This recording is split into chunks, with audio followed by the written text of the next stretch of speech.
Yagi ചുഴലിക്കാറ്റിൽ തെക്കുകിഴക്കൻ Asian രാജ്യമായ വിയറ്റ്നാമിൽ വ്യാപക നാശനഷ്ടം. ഇതുവരെ 64 പേർ മരിച്ചു. കനത്ത കാറ്റിനു പിന്നാലെയുണ്ടായ വെള്ളപ്പൊക്കത്തിലും മണ്ണിടിച്ചിലിലുമാണ് കൂടുതൽ മരണം സംഭവിച്ചതെന്ന് വിയറ്റ്നാം മാധ്യമങ്ങൾ റിപ്പോർട്ട് ചെയ്തു.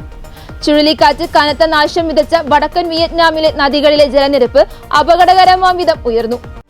തിങ്കളാഴ്ച രാവിലെ പർവ്വത മേഖലയായ കാവോ ബാങ് പ്രവിശ്യയിൽ 20 പേരുമായി പോകുകയായിരുന്ന ബസ് മണ്ണിടിച്ചിലിൽപ്പെട്ട് ഒഴുകിപ്പോയി.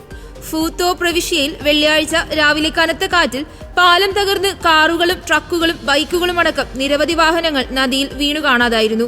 വ്യവസായ മേഖലയായ ഹൈഫോങ് പ്രവിശ്യയിലെ നിരവധി കമ്പനികളിൽ വ്യാപക നാശനഷ്ടമുണ്ടായി. പല വ്യവസായശാലകളിലും വെള്ളം കയറി.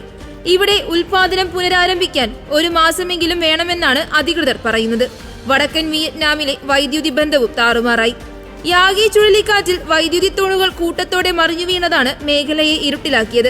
ചുഴലിക്കാറ്റ് മൂലം വിയറ്റ്നാമിന്റെ വടക്കൻ പ്രവിശ്യയിൽ ദശലക്ഷക്കണക്കിന് ഡോളറിന്റെ നഷ്ടമുണ്ടായതായാണ് പ്രാഥമിക വിലയിരുത്തൽ. ശനിയാഴ്ച മണിക്കൂറിൽ 149 കിലോമീറ്റർ വേഗത്തിൽ വീശിയടിച്ച യാഗി രാജ്യത്ത് അടുത്തിടെയുണ്ടായ ഏറ്റവും വലിയ ചുഴലിക്കാറ്റാണ്.